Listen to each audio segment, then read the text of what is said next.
Response to tariffs sanctioned by President Donald Trump, China retaliated overnight with more new tariffs on $34 billion worth of imported U.S. goods. One major product affected by these tariffs is soybeans. News 8's Scott Behrens talked with a local farmer about the impact on his business and joins us now. Scott.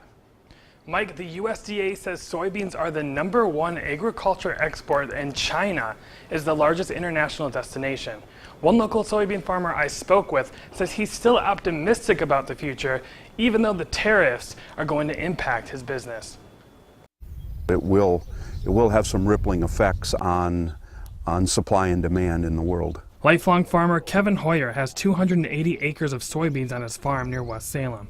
But he's been losing money on his soybeans for the past year and says the tariffs will make things worse. So that takes us from being semi-profitable on the soybean end of our operation to running in the red. Hoyer said what makes things so hard is that it's not just soybeans that are being affected. Agriculture as a whole is suffering an economic hardship right now, that it just isn't soybeans, but the corn price is down, the dairy price is down.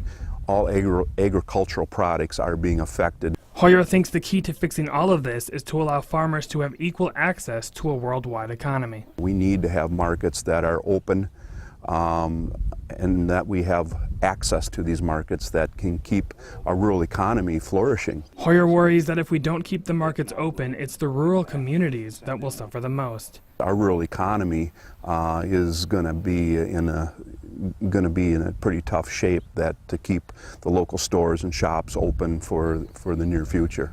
Ultimately, though, Hoyer believes things will work out for the best. The short-term effect of this is going to be harsh, but the long term of this, I feel, is going to be a benefit to all of the trading countries and open the door for the U.S. to have better trade relations across all channels.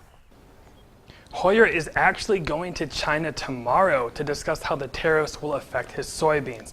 Now, if China falls through, Hoyer said there is still plenty of demand for soybeans from India and other countries in Europe.